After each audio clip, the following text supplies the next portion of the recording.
Hello and welcome to Springboard, your virtual university. My name is Albert Okran, welcoming you on behalf of Team Springboard, ably led by Comfort. This is your most inspirational show and a point of convergence for the greatest minds.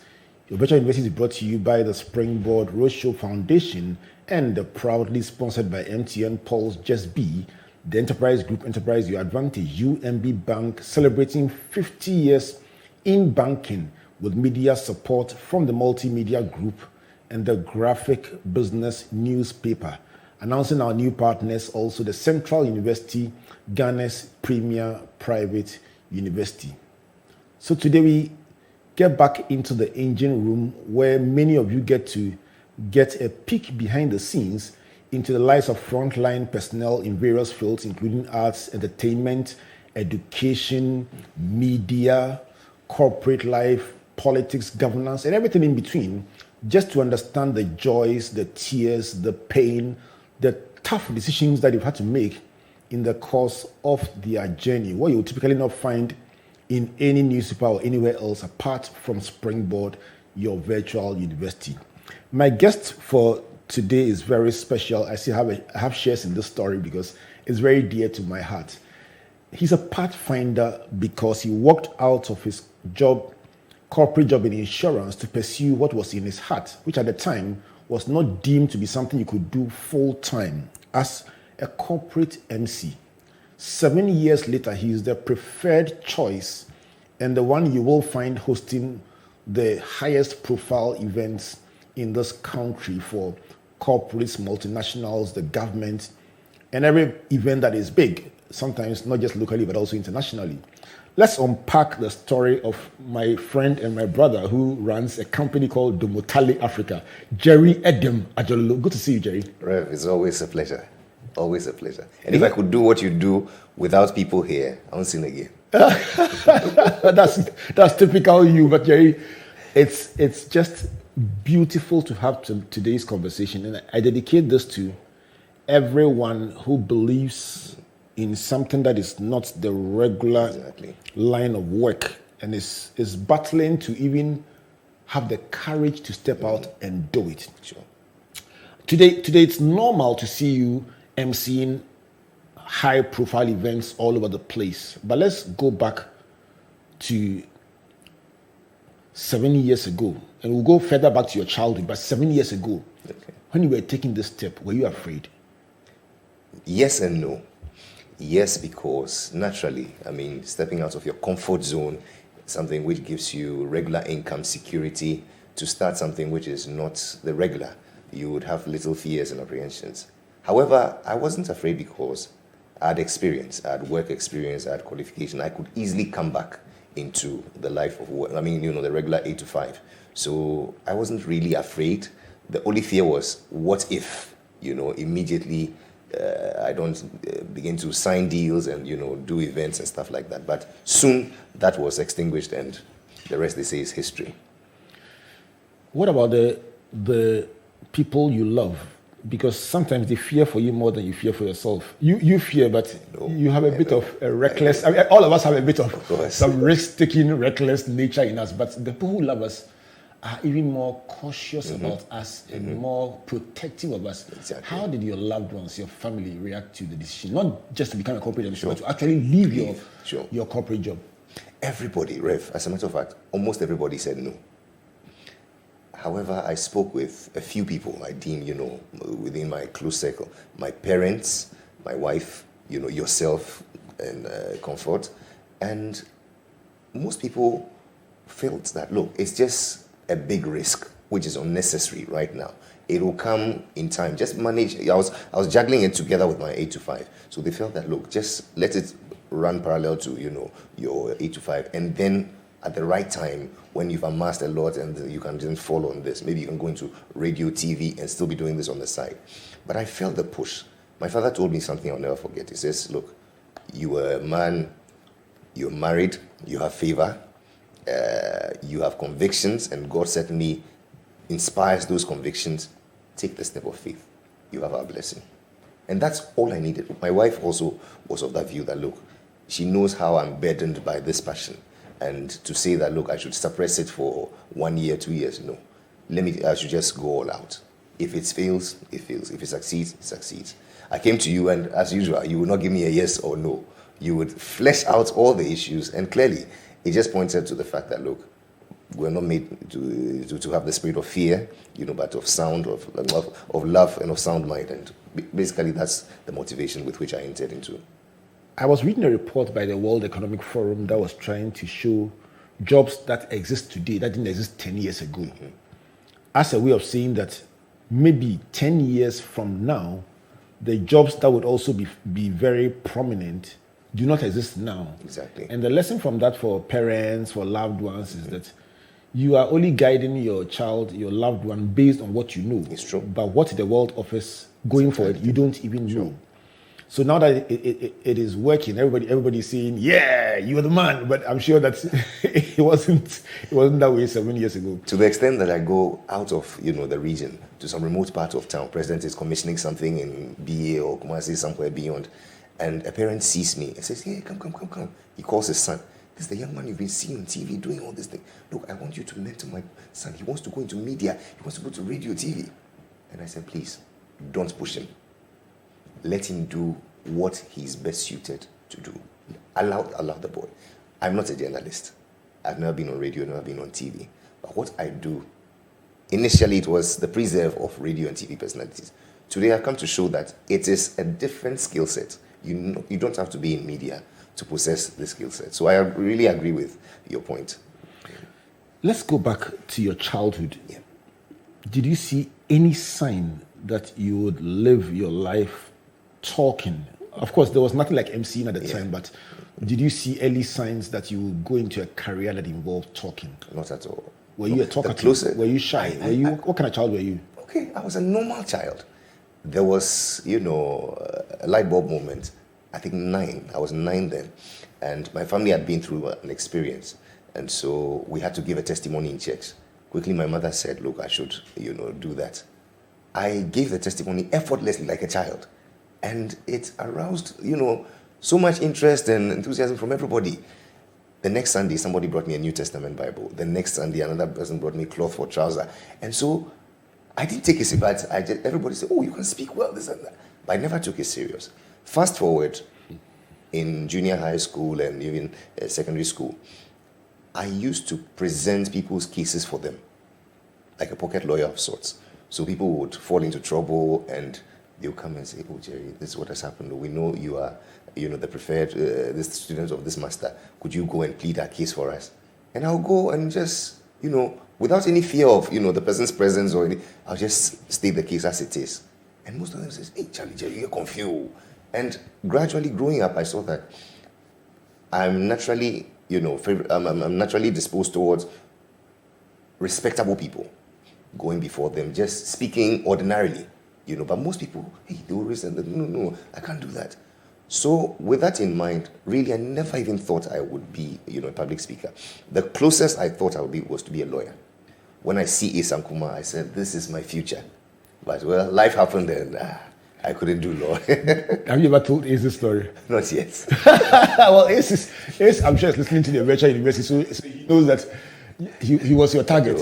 The early 2000s, when I listened to Ace on Joy, my heart is, But now you're looking back and saying, but that wasn't me. You know.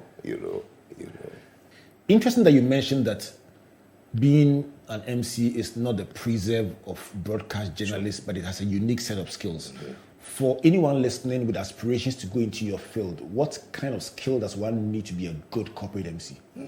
The first, I would call it brevity.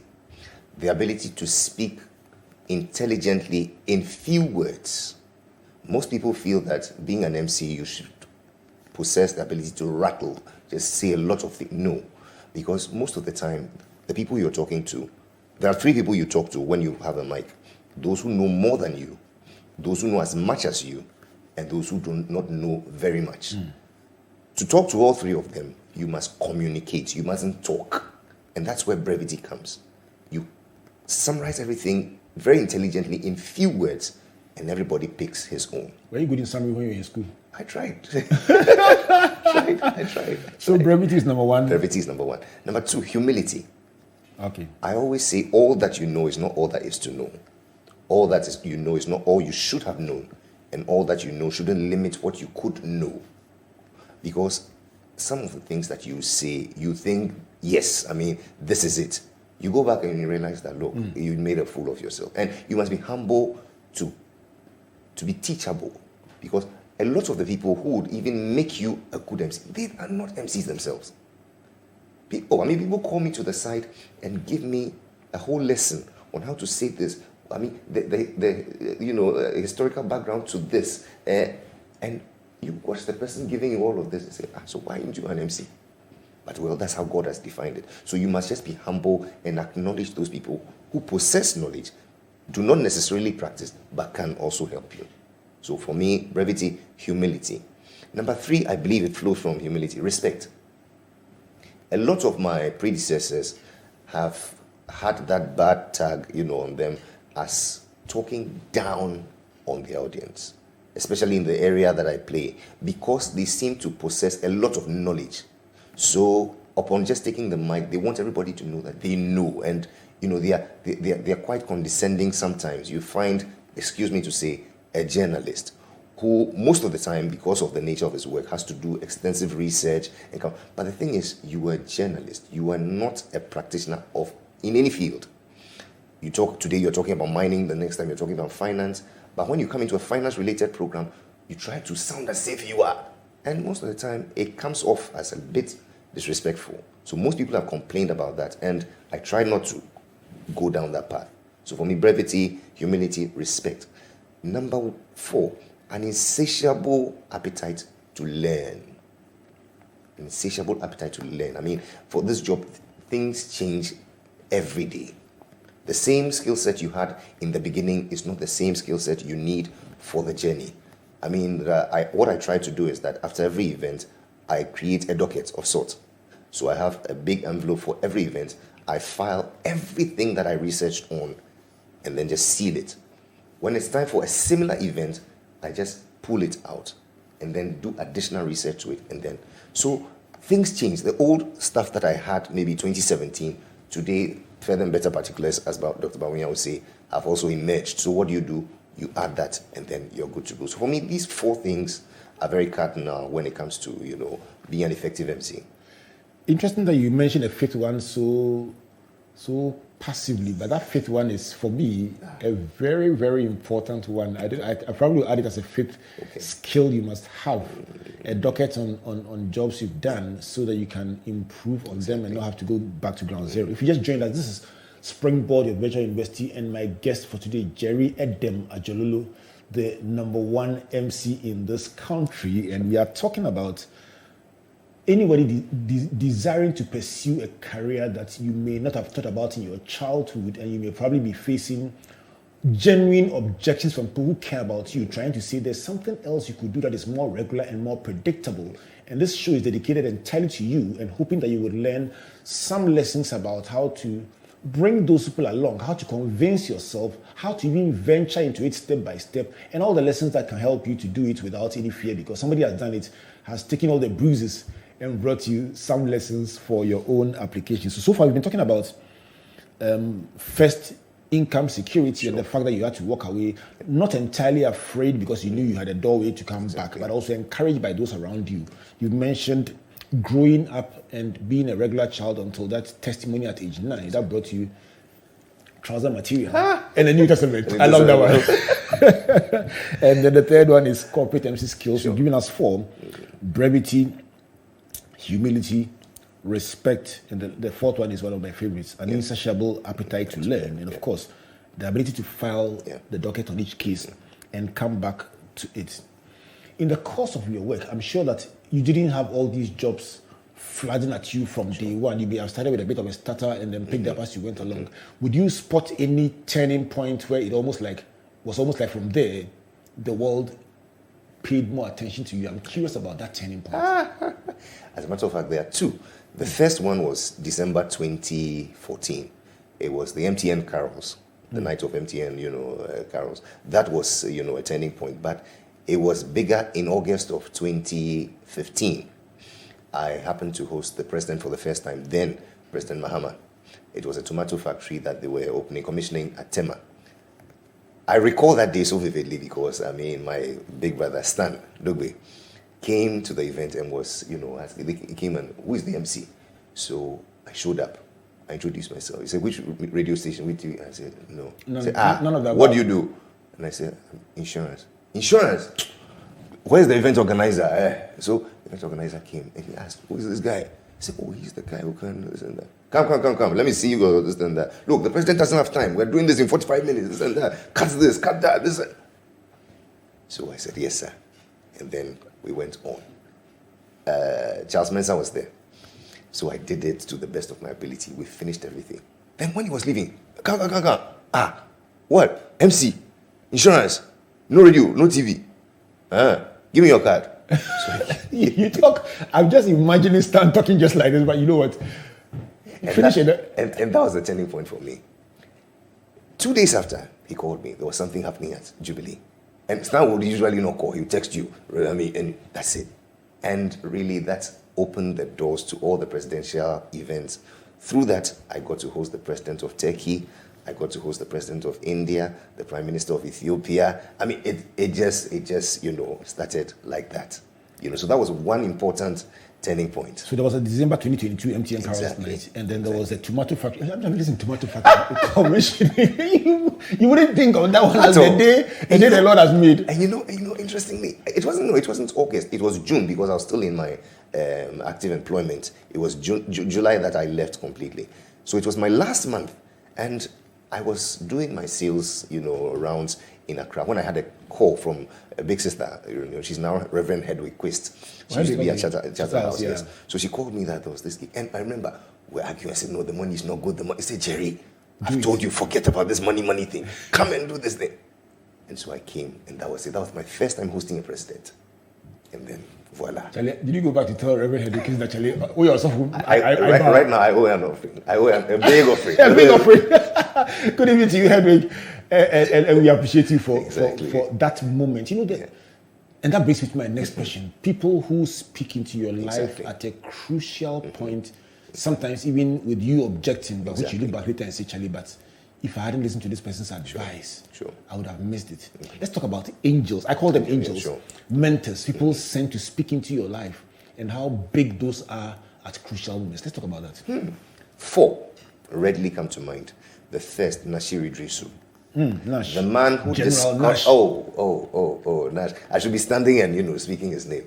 Nash discovered my talent when I was working under him at Star Life, my first employment. I wouldn't say I was the best worker though. I wasn't the best employee. I gave him so much wahala, but I would do my work all the same. But Nash just believed I could be more. For no strange reason. Every day at meetings, one-on-one, when I'm driving with him, he says, no, Jerry, you can do more. You are sitting on very big potential. And so every chance he gets, he'll push me. My first gig that I did at Star Life, it was Nash who made a case for me before management that, let's not hire an MC, let's use Jerry. And he came and told me that, listen, Jerry, you are doing this thing, whether you like it or not. I hadn't done any of this thing. He says, this is what you need to do. This is what you... And Nash himself, if you give Nash a mic, Nash is not MC material. But Nash gave me all the guidelines. And really, it worked.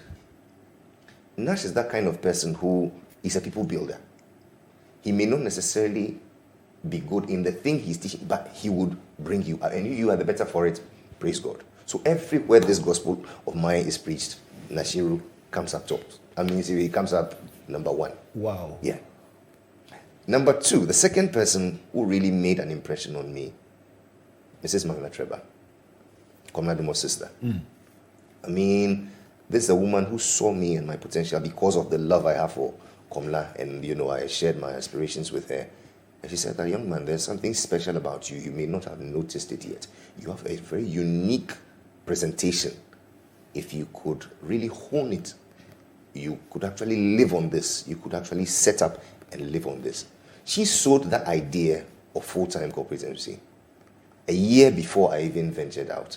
And I thought, this is not something I'm ready for right now. But when the time came and I approached her, she walked me through. And still, every time she gets the chance, she gives me, advice upon advice.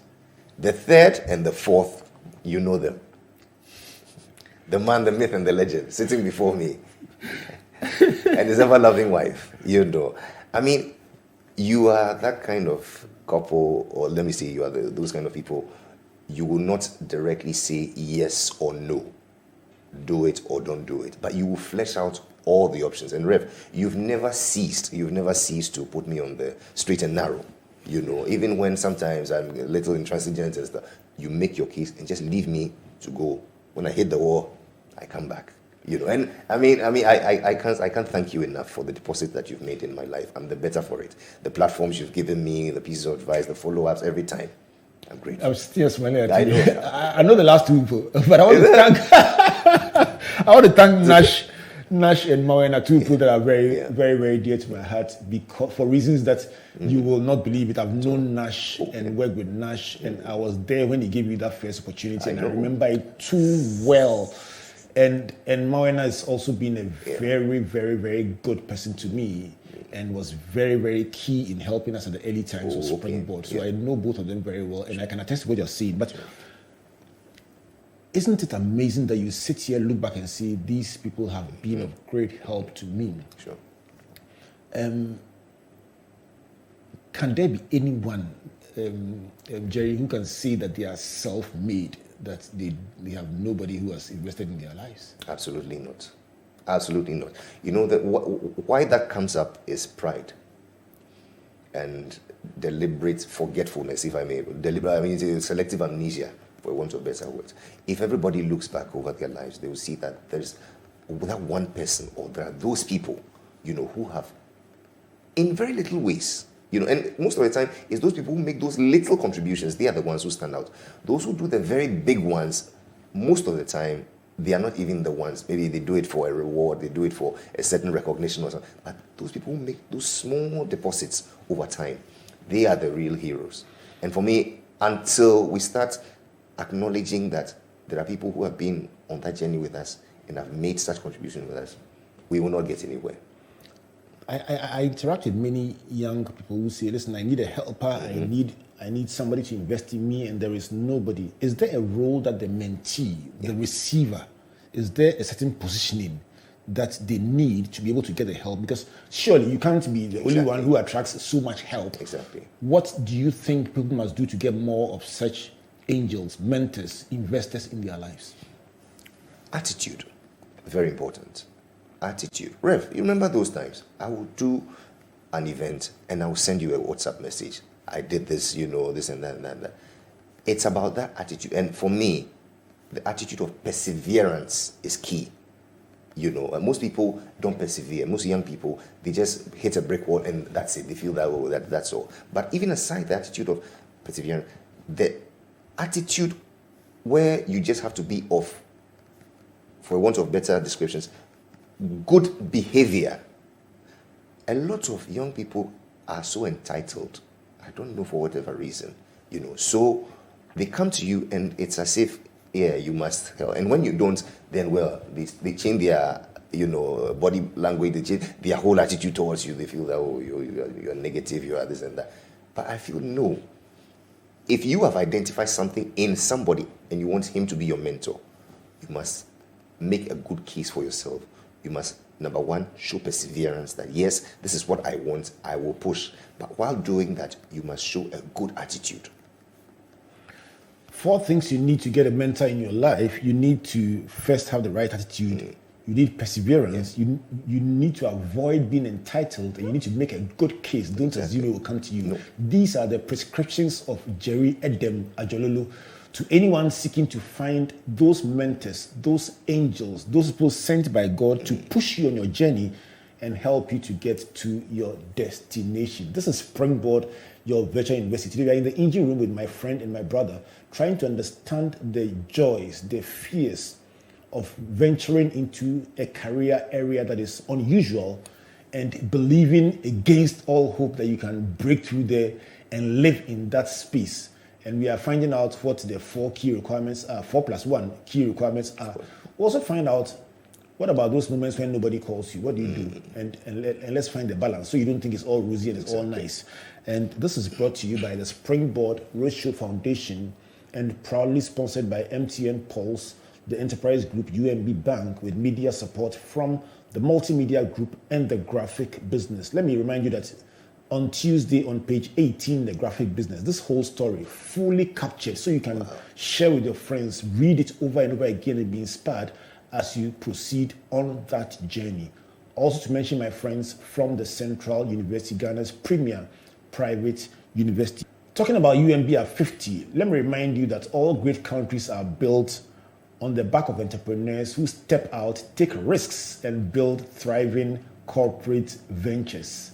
And Springboard has, over the past 15 years, been at the forefront of exciting Ghana's young people about building business. And that's why our partnership with UMB is very important in bringing to you a bank that has done this for, guess what, the past 50 years, since 1972. And they are challenging Ghanaian business people to rise to the very top heights of our economy. Reach out to UMB at this time and they will help you build a company that is at the very forefront in everything that you do. UMB bringing a uniquely Ghanaian perspective to banking since the year 1972. Let's go for a brief break. When we come back, let's go into those uncertain moments, the battles, and also the highest heights of pursuing your dream and finding the right pulse points with Jerry Edem Adjorlolo. Please don't go away.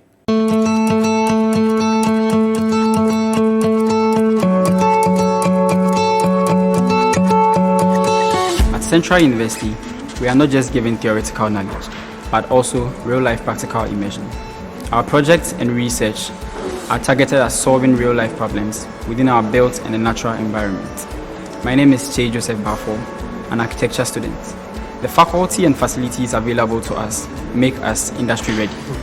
The project I'm working on recently won an award when my colleagues and I visited the Netherlands. Central University makes you industry ready.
There once was a man who had it all.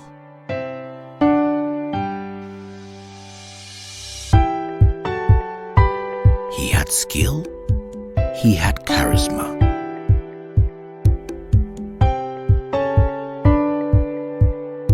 He was loved by all, but above all, he knew the importance of helping others, lifting others up.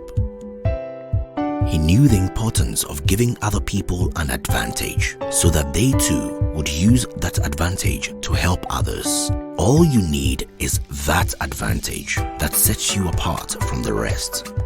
And when you discover that advantage, life's challenges don't seem so daunting anymore. That's where we come in. Enterprise, your advantage. UMB was established in 1972 as the premier bank for the corporate and private sector in Ghana. From our very beginning, as the only Ghanaian bank serving all categories of businesses, we set a standard for excellence and innovation.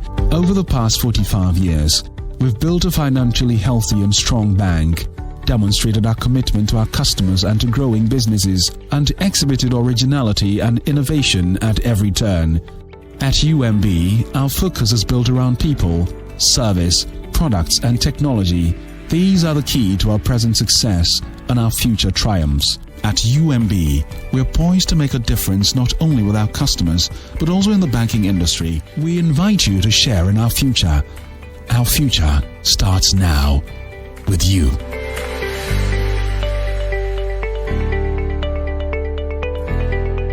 Welcome back to Springboard, a virtual university with my friend and my brother, Jerry Edem Adjorlolo, the number one corporate MC, helping me to understand the joys, the fears, and the skill sets that you require to operate in that field. And if you are a note taker like me, he's spoken about income security, spoken about growing up, spoken about corporate MC skills, spoken about his turning points, including the tomato factory. Of course. Speaking about angels, where Nash and Morena featured prominently with support from Comfort and I, then he's talked about the fact that there is no one who's self-made. You see, anyone who believes that they are self-made is either proud or suffering from selective amnesia. Charlie, too powerful. And then he said that in order to attract mentorship, you need to, one, have the right attitude. Two, you need perseverance. Three, you don't need to feel entitled. And four, you must make a case. Sure. And a good case at that. Good case, yeah. Let's go on to value. Okay. I woke up to the reality one day that if somebody doesn't value what you do, don't blame them, educate them. Why does somebody need a professional MC? Why can't they just give the mic to somebody and say, Charlie, Fayanko? Okay. What does a trained or corporate MC, professional MC, bring to an event? Help me to understand. A professional MC is your insurance for the success of your event. He can make or unmake. The first thing a professional MC does is to ensure that there's order and a smooth flow. That's the first KPI. If that is established, every other thing is established. But anybody at all with a good sense of, direction can do that. For me, a professional MC adds value. What is value? Number one, if you are representing any client, you must know the client. And you must know why the client is having that event, what the client seeks to achieve with that event, what the client wants to educate or pass on to their audience. Who are their audience? What are their expectations also? A good MC will do his research and know the various points to articulate on behalf of his clients. I'll give you a typical example. On the 31st of March, where we're currently in May, today's 1st May, I did an event. The president commissioned Japan Motors, the assembly plant. In going through my materials, the research and all that, I got to know that they had already commissioned a plant in I think it was 62. It was 63. So this is just a phase 2. So, back in the day, Ghana had so many assembly plants. Coles Motors was doing, VW, other, But the wave of industrialization was curtailed. Now the President of the Republic has resuscitated it or resurrected it, and most of these investors are coming in. I got the daily graphic that captured that story. You're joking? I'm serious. And the first managing director who gave a speech, his speech was captioned in the graphic. I was able to zoom out and take out portions of his speech. In the times we're living in, trust me, every investor comes to Ghana because of certain things they see. Chief amongst them is faith and confidence in the system. You will not believe it. As far back as 1962, the old man, the MD, first MD, the highlight of his speech was, we do this because of the faith and confidence we have in Ghana to make it our second home. Now, I listened to all the speeches that flowed. From the CEO and to the president, to the Minister for Trade, and even the president's speech. And while ending it, you see, the thing about our job is that you do a lot of research, but you are like a boxer. You wait for the right time. You wait for the right time and land the punch. The president celebrated his birthday, I think, a day before, 2 days before the event, yes. So I did my research, quickly went to the grandson of the man and found out that the man was alive. He says, yeah, he's alive. He's sitting at the back there. He wasn't even seated on stage. But he told me that, oh, yesterday was his birthday. So a day after the president's birthday. So in ending the whole program, I said, Mr. President, I would like to thank you for this and that and that and that and that. But it would be remiss of me to end this program without paying glowing tribute to the first managing director of, Japan Motors, who coincidentally spoke or gave this at the first, and who celebrates 84 years. Yes, everybody says, wow. And so I said, and so as a fitting tribute to him, may I read an extract from his speech? 60 years ago. And I read that portion of the speech. Everybody, it just landed. It was the safe landing.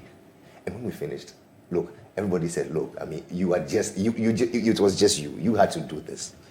And so for me, what I'm trying to say is that the MC, a professional MC, acts like a boxer. You need to know where to deliver essential punches. Not jokes, no. Those are byproducts. But you are there as a communicator, not a talkative. So you must know the right things to say. Sometimes also, it's not in the things you say, but little actions, interventions. You can do behind the scenes stuff. So the president's lectern maybe has to be positioned. What do you do for that intervening period? Quickly, you connect with the police band or anything to just do an interlude, to make everything seamless. So for me, I cannot, enumerate enough the value that a professional MC really brings to bear. But I believe that if most people understand the fact that the professional MC is your insurance to a successful event, our job will be done. What you have done in these past few minutes is make a case not just for yourself but for your whole industry. Because you got me leaning forward and saying, oh no, don't tell me, and you landed the punch. As somebody who moderates events, I can relate so much to how that little edge that you may not even see as anything stands you out from the competition. But let me go on to competition. In the face of competition, because it's a very competitive industry, there's so many others playing the ball and playing very, very well, improving every day. Exactly. How do you keep your head up? And this is not just for being MC, but in everything that you do that is highly competitive. Exactly. How do you keep a step ahead of the competition? Number one, I acknowledge my strengths and my weaknesses. What are your strengths? Very, very important. My unique strength is in my presentation. The way I look, the way I talk, the way I carry myself about is unique. Everybody has theirs. Now, what does it do for me? It opens doors for me. I know the right doors that it opens for me. Acknowledging my strength helps me not to look into other people's strengths and not to unnecessarily burden myself with, doing things which would make me look like another person. So that's one thing I do. Number two, continuous development. I have a routine. I make sure that at least every day I get to know what's in the dailies. I read something related to my work. Most people don't know. The key to my success has been largely reading tons of speeches. Somebody will say about Emcee, what have you got? I am there to present people who give speeches. So the audience listen to speeches. Every day, I need to know what my clients are saying to their constituents, to the audience. If I'm able to distill that, it makes my work very easy. So I will not say the same thing that my client is saying. In my line of work, when you hear somebody saying, as the MC said, more than once, it means you are talking too much. So I try and know the things that are of particular interest to them. Leave them to make their submission. The things they leave out, then I trumpet. That is one way I've held myself, in this game, and it has helped me. Number three, aside the knowing your strengths, aside also continuous development. Number three, in terms of pricing, I am modest in my pricing. An honest wage for an honest job done. There are certain key indicators I use when pricing. Number one, the caliber of the event, those who are coming, the venue, a few things would influence the current price. So there's no one price for all events. I try and, make a case for the client to understand that this would warrant X, Y, and Z. So with that, we negotiate. If it's agreeable, we move on. If it's not, respectfully, you decline and move on. Do you walk away sometimes? Well, lots of times. A lot of times. And how does it get interpreted? Well, I don't know, but for me, it's about value. When you let the client know that X, Y, and Z are the reasons why I cannot do this for you. If only you could meet me halfway, I'll do. You gain the client's respect. You think it's fair? It's fair. Do you find that you sometimes have to be defending a whole line of work because, and I use the word ignorance respectfully, people are not aware of what it entails and therefore think it's just talking? Do you find that you sometimes are like a defender of your industry? Sometimes, just sometimes, but it hasn't been my, case because I've been lucky or blessed to have had my kind of clients appreciating what I do. So lately, a lot of people call and they say, "Oh, Jerry, we have this event, the president is coming, this and that and that." And I say, "Oh, I don't work for the president." Like I say in my head, "But you're calling me, I don't work for state protocol or the president." But because they've seen continuously that, oh, okay, you deliver X, Y, and Z for these clients, so you are favorably disposed toward, this. Is it a brand thing? It's a brand thing. So would it be fair to say that you've positioned yourself such that people who are looking for a certain kind of MC will come for you? Exactly. And by the same token, would you then see that for some kind of events, they shouldn't call you? They would not. They would certainly not call me. Hey, should I ask you which type of event? So somebody says, "No, you should be doing the pageants, the music awards." And I said, "Look, not the way it's done in Ghana. I cannot stand on that stage for 1 minute." People say, "Oh, you're worrying this guy." I remember when I started initially, I was doing weddings and stuff like that. And somebody would just pull me on the side and say, "Young man, what do you do?" I said, "Oh, I'm into insurance." I said, "So it shows the way you're presenting this. There's that corporate, this thing around you, So clearly, from the word go, I knew my place, So there are certain platforms that I'm not at my best. And I'm very honest. When people call me and they say, "Oh, Jerry, we want you to," I say, "Oh, this one. It's not my 40, exactly." A celebrity had his 35th birthday a few years ago, and then somebody called me, a very close friend, called me and said, "Oh, this." I said, "Oh, I beg you, because of the kind of people who are coming, I cannot. Seriously, I will not fit. I'll make a mockery of myself, but I can recommend X, Y, and Z." Let's stay on that point for understanding brands. Yeah. Somebody say, "Charlie, we are hustling." So how do you say no to something that there is money in? Help people to understand what you are telling me, because I get the sense of what you are saying very clearly. You're saying that by saying no to some things, you concentrate on some things, and therefore your value in that space is established, your skill sets match it, and therefore you get paid more. But somebody is saying, no, but the door you are saying you are not opening. Do you know the money that is there? I know. What would you say to that? A shirt size 15 can be regular. It can be slim fit, and it can be fitted, but it's still shirt size 15. Although you wear size 15, it doesn't mean that you can wear regular, you can wear slim fit, and you can wear fitted. Sometimes I've seen, and most of the time I've seen that in order to do the job for which you have been well, placed to do, you just need to focus on where you do it and do it best. It looks like you're losing money because you're foregoing something, but in as much as you do the one that you're best suited for well and do it, very well, a market grows in that area. So for me, you don't really lose. In the beginning, it looks like a loss, but in the long run, you would make serious. Let's talk about tragedy, setbacks, and failure, because one of the things that is repeatedly coming up in the engine room is that people look up to you and they say, great, that's the life I want to live. Exactly.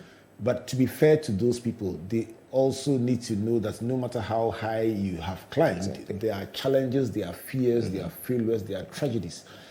Tell me, have you experienced setbacks? Have you felt like giving up? Have you seen your back touch the ground, as they say in a restless language? Which I from that. I've been blessed. I've been so blessed. You know, mine has been a very smooth journey. A few challenges. You remember I had one program, and I felt that the event, the person who had called me for the event, hadn't treated me well. I mean, you know, he had taken over his own show, and I said, so if you didn't need me, why did you call me? I took to social media. And you called me, and you made a point that, look, what have I lost? It's the person's show. He decided that he would take his own thing. I mean, just leave him to, you know. So that was one. The second was at a big program in 2018. It was an Africa Innovation Prize Award. It was in July, during our fasting period. I'd done an event in the morning in Tema, and I'd run around, done a lot of meetings. I didn't even drink water the whole day. And I came to the venue in the evening for the program. I was co-emceeing with a South African lady. And, I mean, everything was okay. And then I went on stage. The president came. The anthem, you know, went out. Everybody sat down. I started welcoming everybody because I was the, you know, first to. So I started welcoming everybody. And then all of a sudden, I started seeing men like trees. My goodness. I felt an upwelling I nearly threw up on stage. And before I just vanished from the stage. I said, no, not You're here. joking. I'm serious. Live. It was live on Facebook around the world. Quickly, the lady just took over. And I mean, that's it. It was embarrassing. Did you come back? Okay. So I was backstage. State protocol tried to, you know, resuscitate me, make me this and that. I drank some water, this and that and that. And then she was going on. I mean, she had introduced the first part. She was calling the nominees from the various countries. I was backstage. I said, no. Do I go back? And if I go back, do I apologize? Or I should just... There's something seized me and says, young man, just do what you have to do. Rev, you won't believe it. I got my things together.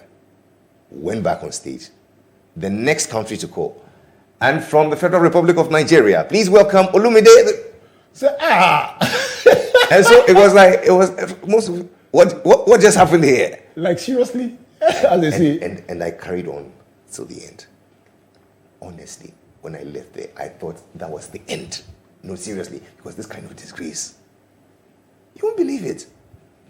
2 ministers of state called me the next morning. Many people called me. Is everything all right? Yofi Grant, GIPC. I did a program, I think 2 days after, and then I went to him. I said, Jerry, you know yourself. What happened, this and that? Everybody showed interest because there was a track record.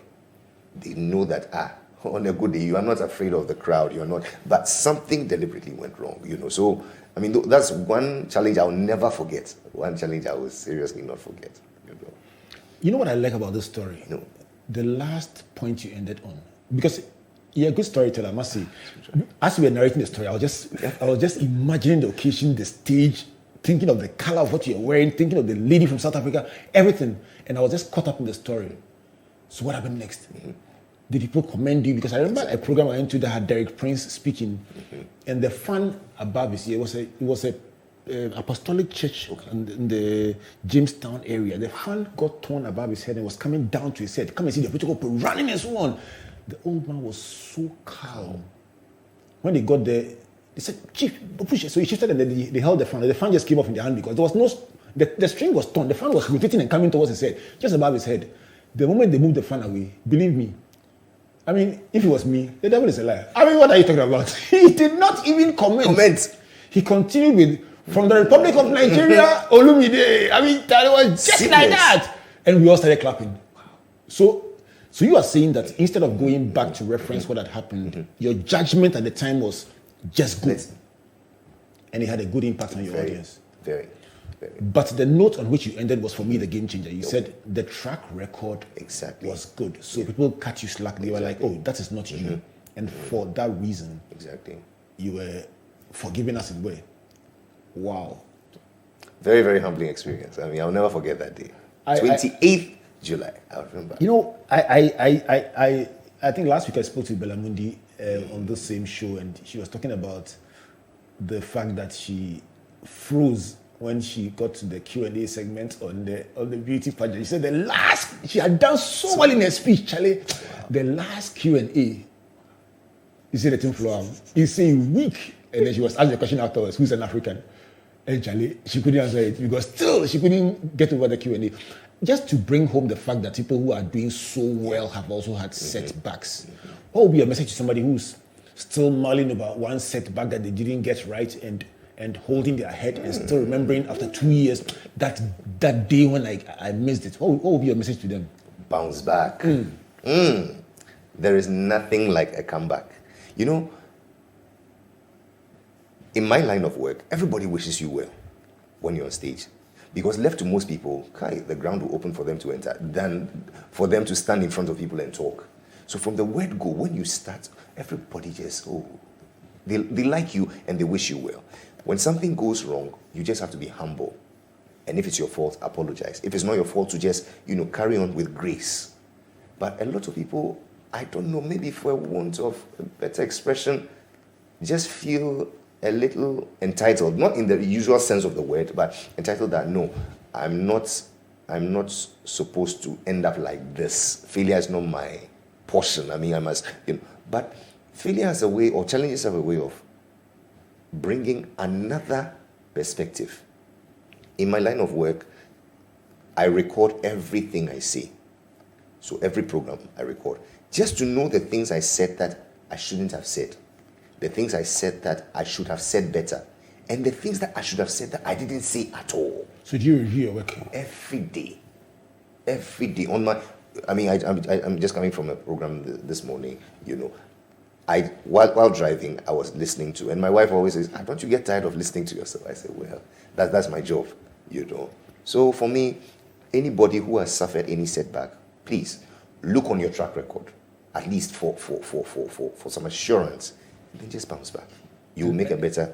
And move on with grace. Oh yes, move on just with grace. My final question would be your word of encouragement to anyone charting a path that is unfamiliar. It's so dear to my heart because in my days in first degree Legon, in the late 89, 90, thereabouts, nobody will come out of university and say they want to become Emcee. Nobody will say they are building a delivery company.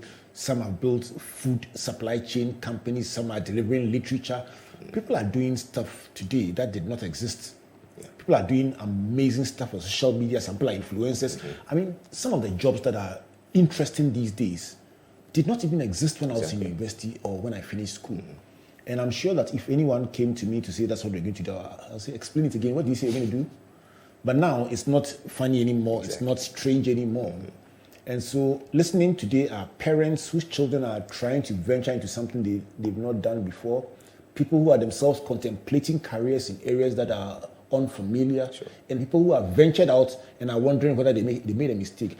What would be your closing thoughts to people who are exploring career paths that are unfamiliar, or people whose loved ones are exploring and they are wondering whether they are safe? What would be your word to them? Number one, move. You will not die. Just move. It's not life and death. Move. After you've moved, understand what you've moved into. Understand the business. Understand what really it's about. Number three, put together a structure. Very important. Number four, acknowledge your source. Number five, improve every day. Make a deliberate plan to improve every day. For me, the chief thing is the source. You must know your source. If you're a spiritual person, you know where your source is. If you're not a spiritual person too, you know where your source is. Never underestimate the power of your source. With the source comes inspiration, with the source comes passion, with the source comes longevity and every other thing. Very important. 5 things that you want to know if you're exploring new territory. First, move. You will not die. 2, understand the business you are in. 3, put together a structure. 4, acknowledge your source. And 5, improve every day. These are the thoughts of Jerry Edem Adjorlolo, my Emcee. And it's just amazing how he's unpacked the story of his life and found time to also encourage those charting new paths and wondering whether they are on the right track. Let me give you a summary of the lessons, 12 lessons from Jerry that I would like you to keep your eyes on as we bring this interview to a close. First, about income security. He says he stepped out into an area that was unfamiliar with a bit of trepidation, but also some comfort that, listen, the worst case is that it would not work and he could come back because he had the skills and the education in those spaces anyway. But the good thing is that he had people close to him encouraging him to venture out and have faith, including his father, his wife, and others around him. Number 2 is about growing up. He said, quite regular child, nothing to give an inkling about what he was doing until a testimony he gave at church at the age of 9, and that brought a number of gifts, after which he began to do a bit of advocacy. He became a pocket lawyer of sorts, and then one thing led to another till he became an MC. Third one is about the skills you need to become a corporate MC. He didn't talk about eloquence. Number 1, brevity. Number 2, humility. Number 3, respect. And number 4, an insatiable appetite to learn. And above all that, build a portfolio, a docket for every event you have, and store the filler in it. That's the only way in which you can go back 60 years and go and bring a speech from 1962. The next one was a turning point in his life, and he mentioned the December 2022 MTN Carols night, and then went back to mention the June 2015 Tomato Factory launch. And I must tell you that you mimicked Standobi very, very well. I mean, I've known Stan for years, and it's exactly how Stan, he's just so passionate about what he does and intolerant of error. Every leader needs a Standobi. Yeah. Oh, one who can read the leader's mind and execute flawlessly. Very interesting description. But then the 5th was about angels. You mentioned my good brother Nashiru Idrisu for discovering your potential. Sure. Marina Treba for urging you to go into this full time, and of course you found space to mention Comfort and I as good friends of yours. Then the 6th point is the fact that you said there's no one who is self-made. Anyone who sees themselves as the beginning and the end of their success story either is proud or suffering from selective amnesia. Charlie, somebody will give you a knock. Hey, you could get into trouble for this. The 7th one is about mentorship. If you need a mentor, have the right attitude. Exactly. Have perseverance. Don't feel entitled. And very importantly, make a case, a good case. The 8th point is about why you need a professional MC. You said that is insurance. What else would you say? You are an insurance. You say that's your insurance, that you have a good flow. Of course. Know the client, know the audience, know the mutual expectations and the expected end of the program. Exactly. And you give a beautiful illustration of your Japan Motors launch in 2022 and your reference to the launch in 1962 and the speech and acknowledging the person who was there and even knowing the birthday next to the president. So I don't want to do all. I still think it's a sucker punch in boxing. The 9th one was about competition. You said to compete well, know your strengths. And you think yours is the unique way you carry yourself. You talked about continuous development and the fact that you read every single day, the dailies, and then something about your field. And I think that was quite interesting. You talked about modesty in pricing as well.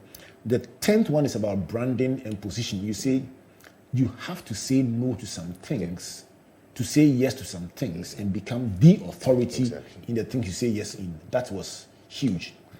Number 11 is about setbacks. You give your own story of the day you literally passed out on stage, and you say even if you mess up, your track record will speak for you.